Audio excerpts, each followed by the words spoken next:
tentando puxar aqui um pouco mais para trás, né? Tentando relembrar assim uma origem das bruxas, assim. As bruxas, se você pegar alguns historiadores ali, alguns documentários, algumas coisas, você vê ali que muita gente associa, né, essa origem ali das bruxas ali muito na Europa. Mas isso não é 100% verdade. Engraçado que assim, na pesquisa que eu fiz ali, muitas das origens eu vi ali da África e, se não me salvo engano, da Oceania. Cara, alguém conseguiu achar uma outra fonte sem ser essa que não da Europa? Porque não começa na Europa. O que eu conheci também era mais ali da Europa, né? Tanto que acho que o Halloween vem dali, né? Mais ou menos a origem do feriado. E africano, né, também, que é o mais que a gente conhece mesmo, mas de outros lugares eu também não tinha muito conhecimento. Então, o negócio é esse termo, o termo bruxa, né? Porque, na verdade, a gente está falando do termo witch, né? Witchcraft, né? Então, isso aqui é realmente dessa origem europeia, né? Agora, se você for falar de mulheres que têm relação com a natureza, trabalham com ervas e curam pessoas, isso você vai ter em todos os lugares onde tem seres humanos, entendeu? Então, assim, por isso que você vai ter lá, desde dos aborígenes na Austrália até os índios aqui também, entendeu? Então, assim, agora esse termo witchcraft, isso realmente vem da Europa, né? E na verdade, essa questão de demonizar as bruxas e os deuses pagãos, isso realmente acontece por causa do cristianismo. O cristianismo é que começa esse trabalho de perseguição com elas. Porque antes disso, na verdade, todo mundo era pagão, né? Independente da onde você estava, se você está numa religião politeísta, seja ela qual for, se você é um grego se você é um grego clássico, né, e está ali adorando Zeus, Poseidon e tudo mais, você é um politeísta, né? Sim. Então, assim, ou seja, até os egípcios também, né? Todos eram politeístas, tanto é que teve aquele faraó, que agora mas que é o pai do Tutankhamon, que ele quis mudar isso e quis tornar o Egito um local com um único deus, que era o deus Sol. E deu merda, obviamente, porque você... né? Eu vou chutar. Era o Ramsés? Não, Ramsés é depois. Ramsés não. Só chutei. Parabéns pelo chute, foi ousado, importante. Não é o Ramsés. Que ele era egípcio. Meio caminho eu acertei. Então... Você acertou na geografia, parabéns. Sim, então assim... Então... Assim, e aí tudo é uma questão de poder. Né? Então é uma questão de poder mesmo. Ou seja, quando... Akhenaton, muito obrigado, exatamente. Que aí ele quis mudar, né? Ignorar todos os deuses e adorar ao deus Aton, que era o deus Sol, né? E, obviamente, isso pegou mal. O reinado dele durou muito pouco. E o Tutankhamon, que é que foi o faraó menino, que teve um reinado minúsculo, né? Teve que trazer tudo de volta. Hã? Que entrou com os pés pelas mãos, né? Exatamente. Ele teve que trazer tudo de volta. Pegadinha! Né? Teve que trazer toda aquela adoração a vários deuses, tudo de volta, porque não funcionou, entendeu? Tanto é que, assim... E aí você entra, tem os judeus, nessa época eles eram escravos dos egípcios, né? Então, eles não estavam em condição, nessa época, de impor absolutamente nada, né? Então, realmente com o Império Romano, com a construção do cristianismo, é que foi se construindo essa caça às bruxas, mas também é muito ao longo do tempo, porque os romanos também eram politeístas antes disso. Tanto é que, assim, o próprio cristianismo, ele não... O cristianismo, como uma religião que foi criada pelos romanos para unificar os povos, né, ela se aproveitou muito dessa questão de adaptação. Então, ela chegou na Inglaterra, chegou ali na França, então pega ali a cultura daquelas pessoas, os gauleses, os druidas e tudo mais, você tenta substituir a religião deles, mas você não consegue, porque essas pessoas têm os seus ritos sazonais, os seus deuses. Então, muitas das coisas que o catolicismo teve que fazer, o cristianismo, né? Nessa época só tinha catolicismo, não tinha outro, né? Foi incorporar muito dessas figuras que eram deidades e transformá-las em santos, né? Como a própria Santa Brígida, por exemplo, ela é um sincretismo com a deusa Bridget do Fogo, que era uma deusa... Sim, que era uma deusa celta. Tinha uma claro deusa que Brígida, né? A Santa Brígida, tá? É lógico que se você for ver a história dos santos, eles estão localizados no tempo histórico, né? Então, assim, existe a história de Santa Brígida, né? Que era uma freira, no século 1600, lá em 1600 e alguma coisa, tinha uma freira que se chamava Brígida e tudo mais, e ela foi canonizada, tem toda uma história. Porém, toda a ritualística católica que você tem referente a essa Santa Brígida é muito associado aos ritos pagãos de Bridget, a deusa do fogo, da cura e das águas, entendeu? Que também era modelo e atriz, né? Oi? Que também era modelo e atriz, né? Que também era modelo e atriz, com certeza. Essa eu quero ver alguém pegar, hein? Então, assim, tanto é que se você for ver, por exemplo, a cruz de Brígida, a cruz de Santa Brígida, que é uma cruz mesmo, ela tem exatamente o mesmo desenho da cruz da deusa Bridget, que é uma deusa celta, né? Aí, então, ou seja, exatamente. Então, assim, muito da característica do catolicismo, dos romanos, exatamente por estarem ali expandindo o seu território, né, tomando os lugares, é incorporar a cultura local à sua própria. E assim e assim eles vão realmente conquistando os lugares. Isso é uma característica clara dos romanos. E essa história que tu acabou de dizer de Brígida foi narrada, né, no teu livro até. Exatamente. É narrada, eu lembro.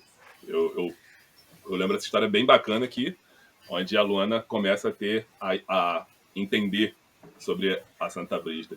Justamente o que tu narrou aí. Aliás, aí, ó, vale aqui o merchan aqui. Isso. Tá no Ronaldo Santana, o autor aí. Tá no segundo. Essa história tá no segundo livro, onde ela vai encontrar lá o menino. É bem bacana, né? Essa história é bem bacana. Porque no primeiro livro eu tô focado mais em apresentar a Luana e o universo dela, os personagens, né? E aí eu foco muito no primeiro livro na cultura indígena. No livro 2, eu já tento ampliar mais essa questão da bruxaria e fazer essas correlações, né? E explicar, por exemplo, a figura do diabo, que é esse cara de chifres, bad boy, que, na verdade, ele está muito associado ao deus Pan, né? Estamos numa guerra, eu ganhei e você perdeu. Perdeu o Playboy. Quem manda sou eu. Isso é uma coisa. Isso é o Império Romano. Então, isso é um ponto certo. Outra coisa é quando a gente tem aquele momento histórico da Inquisição, entendeu? Que é o momento em que você tem, literalmente, a caça às bruxas, entendeu? Que é quando você tem esse movimento de, se você não adora o meu Deus, né? Que no caso é o Deus dos cristãos, né? Você está adorando o demônio, automaticamente, porque não existem outros deuses, né? Não existe, nesse momento histórico, não é aceitável outros deuses. Se você tem outros deuses, esses outros deuses automaticamente são demônios e você está no erro, né? E a grande acusação de bruxaria é que essas pessoas, em especial as mulheres, né? Não que não existiam bruxos, existiam. Só que a coisa era muito neurótica mesmo em cima da figura feminina, né? Que seriam mulheres que deliberadamente queriam estar com um demônio, entendeu?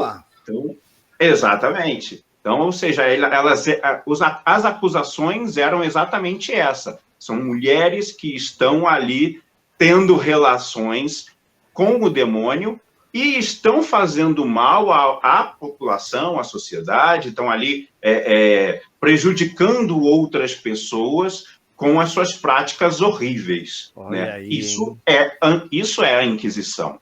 Né?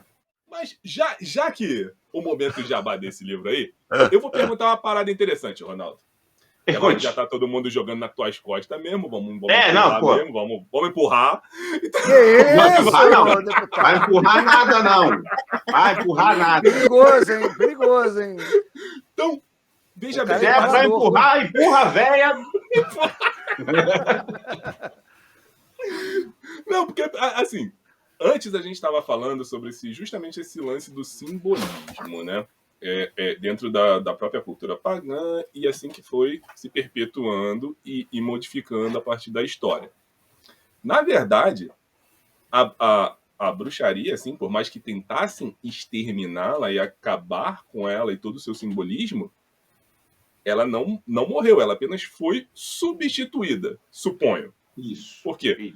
A maioria dos símbolos que a gente conhece hoje eram símbolos pagãos, correto? Claro. Então você só mata uma cultura, né? Dá a entender que ela morre e você constrói outra. Justamente, se eu não me engano, para não perder aqueles povos que já acreditavam naquilo. Uma das coisas que... Com relação ao sincretismo religioso aí, que tem em bastante coisa. Sim. Porque é exatamente isso. Você destrói a história daquele povo, né? Substitui. Você aproveita as coisas que você não consegue substituir, porque, assim, são os hábitos daquele povo, as festividades deles. É muito enraizado. Exato. Nós estamos nos aproximando do Halloween. Sim. Só que Halloween é o quê? Halloween é uma reformulação da palavra All Hallows Eve, que é a véspera do Dia de Todos os Santos, que é o dia 1º, né? Então, assim, você não consegue acabar com essa festividade. E aí você faz o quê? Você faz finados. Dia 2 de novembro é dia de finados, que é o quê? É uma festa para você lembrar dos seus mortos, que é o Halloween, que é o dia dos mortos deles. Né? Dia de los Muertos é a mesma coisa, ou seja, é aquele momento do ano em que você para lembrar dos seus mortos, entende? Então, assim, só que cada cultura vai festejar de uma maneira, né? Então, o Halloween, ele, na verdade, ele está associado a Samhain, que é o momento da roda do ano, né? Que é esse momento em que, assim, acabou estamos falando do hemisfério norte, tá? Tem isso também, né?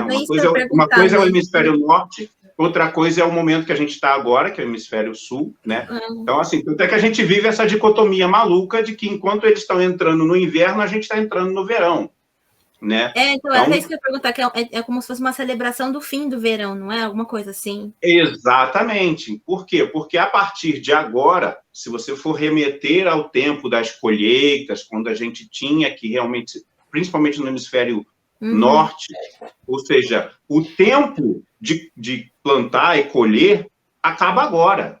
Sim. A partir de agora, meu amigo, você vai viver o inverno inteiro com aquilo que você colheu.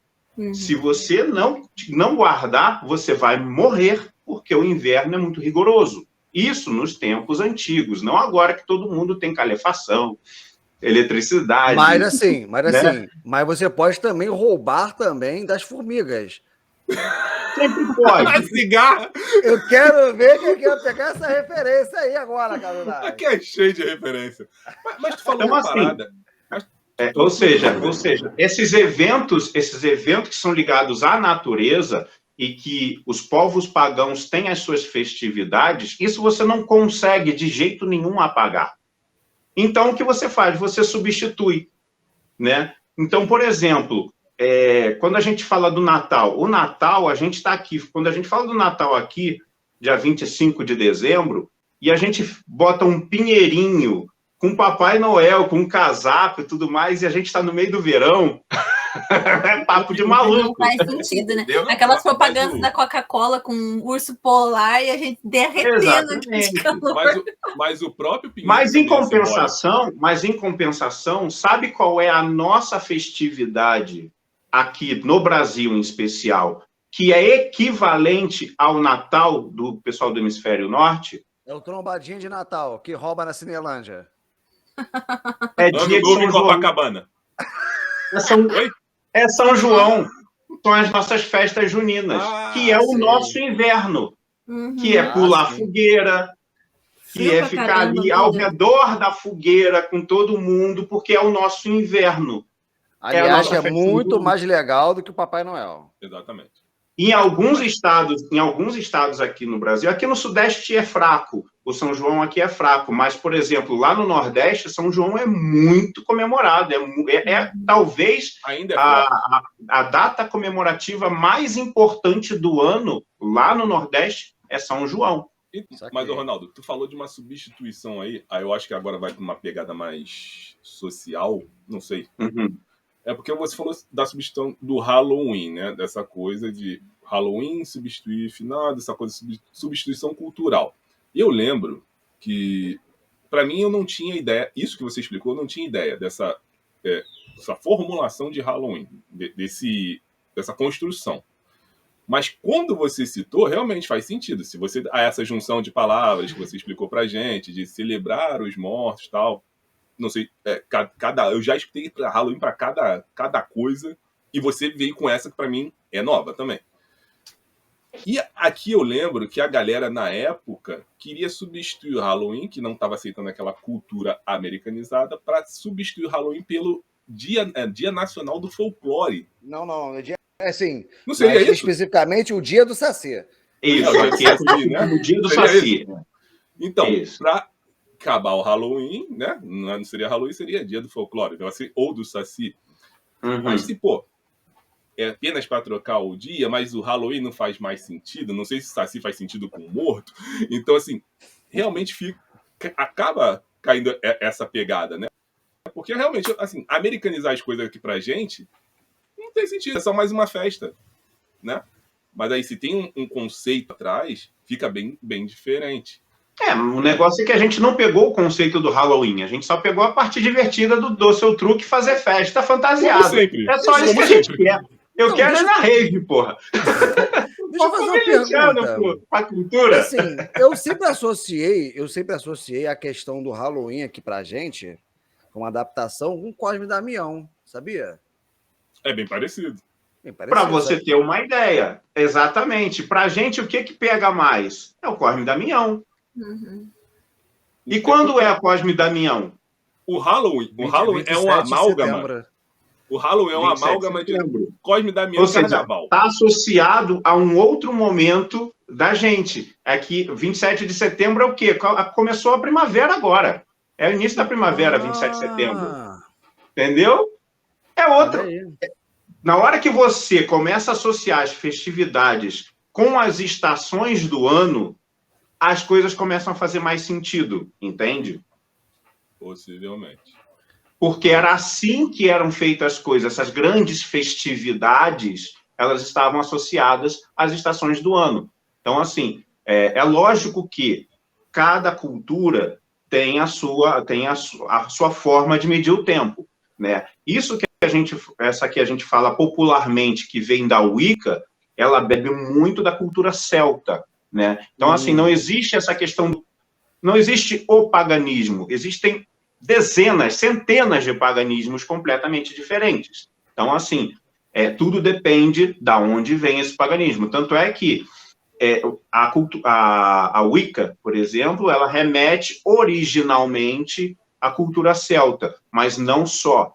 E aí você tem outras religiões neopagãs, que na verdade são rearranjos, né? Porque muitas dessas culturas não têm registros históricos, porque essas pessoas simplesmente não tinham escrita, né? Então, assim, na hora que você chega lá nos povos celtas e mata todos os druidas, você literalmente acabou com a cultura deles, porque eles nunca escreveram absolutamente nada.